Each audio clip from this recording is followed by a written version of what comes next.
नमस्कार बच्चों। आज के इस प्रश्नोत्तरी के अंदर हम कक्षा 6 के जो 15वां अध्याय है उसके प्रश्नोत्तरों का हम अध्ययन करेंगे। अध्याय का अध्ययन हमने पिछले पाठ में कर लिया है। पिछले जो वीडियो है उसमें हमने इसे अध्याय का अध्ययन कर लिया है। आज के इस वीडियो के अंदर हम पाठ के जो प्रश्नोत्तर दिए हुए हैं उनका अध्ययन करेंगे। सबसे पहले आपसे गुजारिश है कि यदि आपने इस चैनल को सब्सक्राइब नहीं किया है तो सब्सक्राइब कर लीजिए ताकि मैं जो भी वीडियो डालूं उसकी सूचना आप तक पहुंच जाए। तो आज ही इस चैनल को सब्सक्राइब कर लीजिए। देखते हैं आज का अपना पहला प्रश्न है, वो क्या है। पाठे लिखितानि सुभाषितानि ससवरम पठन्तु अवगच्छन्तु लिखन्तु स्मरन्तु च।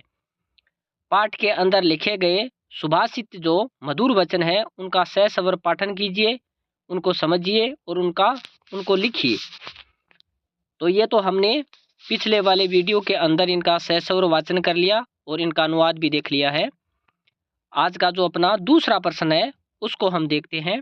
पाठस्य आधारेण अधोलिखितानां प्रश्नानां उत्तराणि एकपदेन लिखन्तु। पाठ के आधार पर नीचे लिखे गए प्रश्नों के उत्तर एक पद में लिखिए।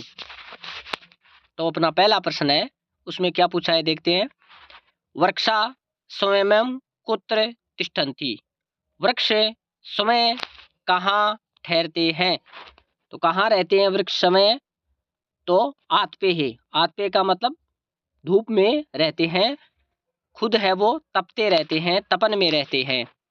उसके बाद में अपना जो ख है प्रश्न, इसमें क्या पूछ रखा है। परोपकाराय काहवन्ति।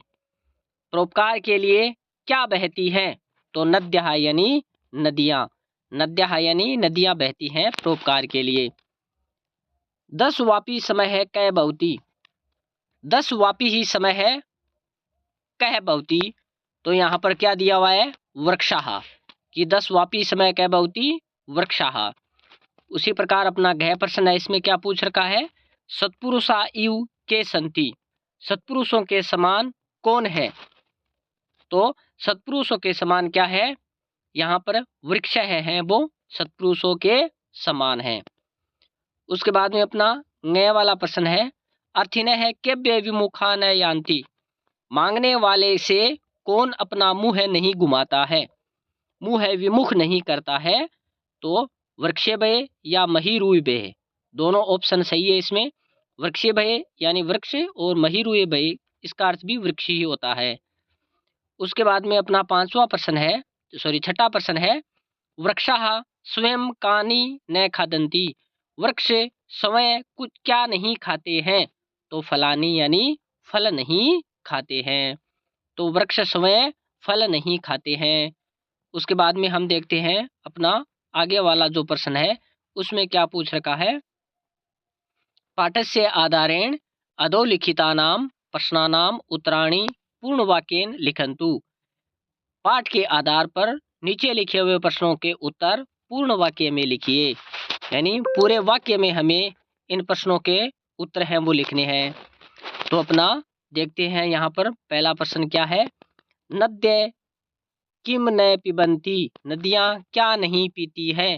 तो नद्य स्वमेव अम्बय न पिबन्ति। नदियाँ स्वयं अपना अम्बय यानी जल या पानी न पिबन्ति नहीं पीती हैं। उसके बाद में अपना दूसरा प्रश्न है।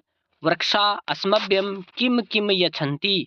वृक्ष हमें क्या क्या प्रदान करते हैं। तो वृक्षा अस्मभ्यम पुष्प फल छाया मूल वल्कल दारू भय च यच्छन्ति। तो वृक्ष है वो हमें पुष्प फल छाया मूल वल्कल और लकड़ियां प्रदान करते हैं। उसके बाद में अपना गय वाला प्रश्न है, तीसरा प्रश्न है, इसमें क्या पूछ रखा है।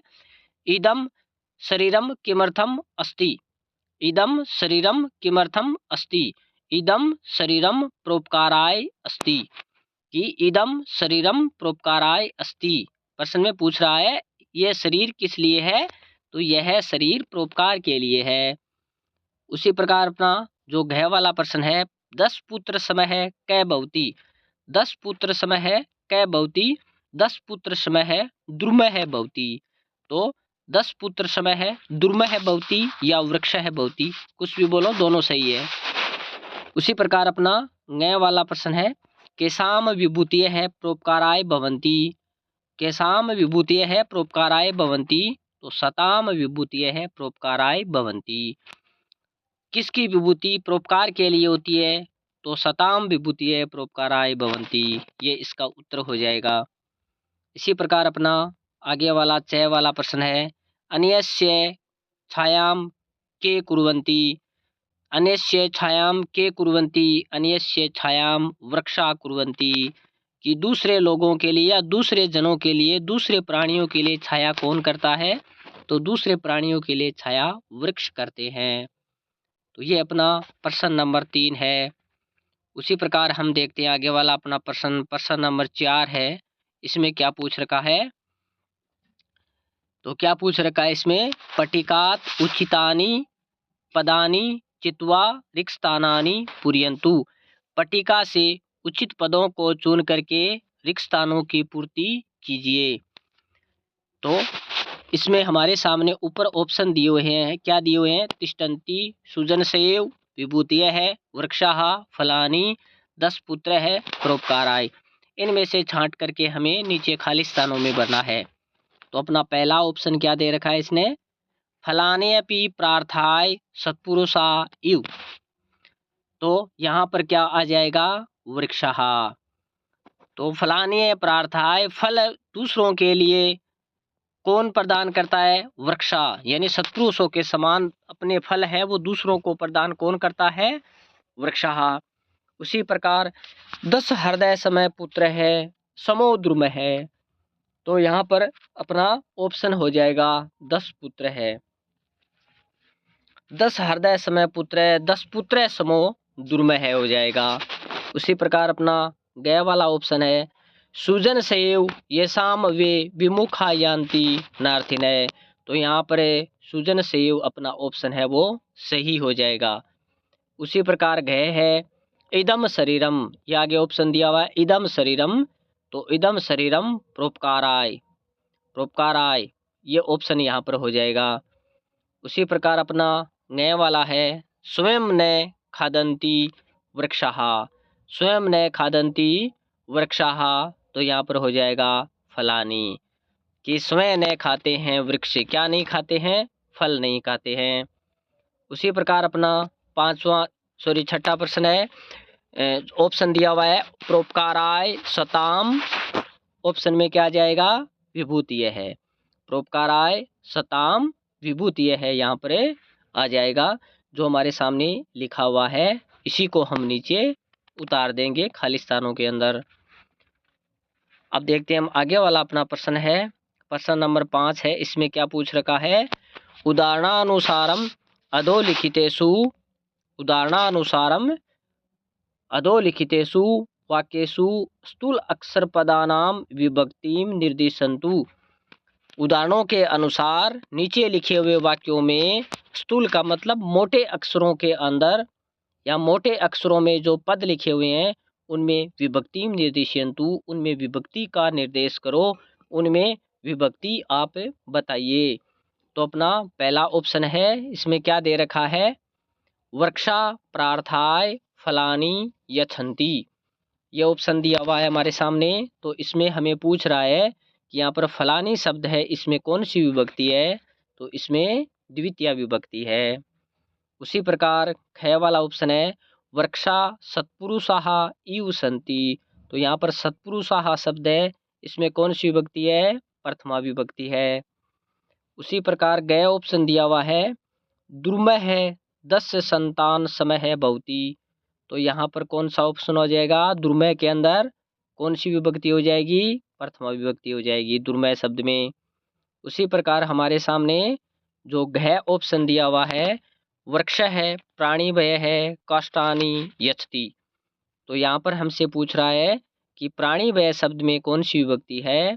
तो प्राणी भय शब्द में चतुर्थी विभक्ति है।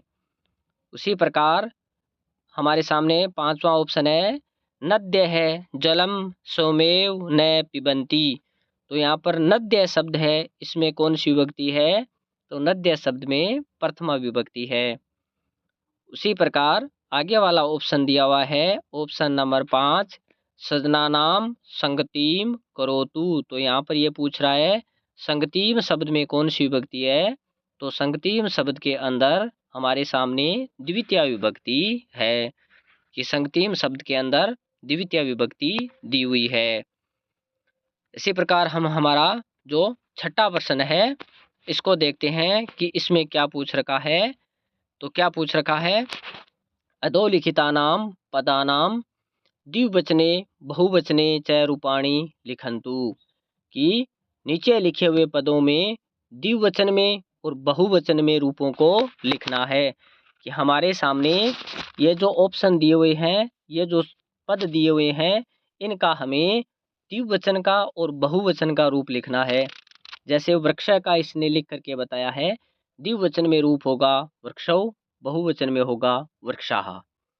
इसी प्रकार मेघः का रूप हम देखते हैं, तो मेघः शब्द का द्विवचन का रूप होगा मेघौ, डबल मात्रा आ जाएगी इसके ऊपर, और मेघः यानी बहुवचन का रूप हो जाएगा। तो द्विवचन का मेघौ, बहुवचन का मेघः। इसी प्रकार हृदय शब्द हमारे सामने लिखा हुआ है, इसका द्विवचन का रूप हो जाएगा हृदौ और बहुवचन का रूप हो जाएगा हरिदाः। उसी प्रकार आगे वाला गय दिया हुआ है, सत्पुरुष है शब्द लिखा हुआ है, इसका द्विवचन का रूप हो जाएगा सत्पुरुषौ और बहुवचन का रूप हो जाएगा सत्पुरुषाः। उसी प्रकार जो छाया शब्द हमारे सामने दिया हुआ है, छाया पद दिया हुआ है, इसका द्विवचन का रूप हो जाएगा छाये और बहुवचन का रूप हो जाएगा छायाः। उसी प्रकार वापी शब्द लिखा हुआ है, इसका द्विवचन का रूप हो जाएगा वापयोः, बहुवचन का रूप हो जाएगा वापयः। इसी प्रकार नदी शब्द लिखा हुआ है, इसका द्विवचन का रूप हो जाएगा नद्यौ, बहुवचन का रूप हो जाएगा नद्यः। इसी प्रकार आगे वाला शरीरम शब्द लिखा हुआ है, इसका द्विवचन का रूप हो जाएगा शरीरे, बहुवचन का रूप हो जाएगा शरीराणि। उसी प्रकार पुष्पम शब्द लिखा हुआ है, इसका द्विवचन का रूप हो जाएगा पुष्पे और बहुवचन का रूप हो जाएगा पुष्पाणि। द्विवचन का रूप है वो पुष्पे हो जाएगा, बहुवचन का रूप हो जाएगा पुष्पाणि। इस प्रकार हमने द्विवचन और बहुवचन के जो रूप हमारे सामने हैं पूछे हैं इसने प्रश्न में, वो हमने इसके उत्तर हैं वो लिखे हैं। इसी प्रकार हम आगे वाला प्रश्न देखते हैं, प्रश्न नंबर 7, अधोलिखितानाम पदानाम परस्परम समुचितम मेलनम कृत्वा कः किम ददाति इति लिखन्तु।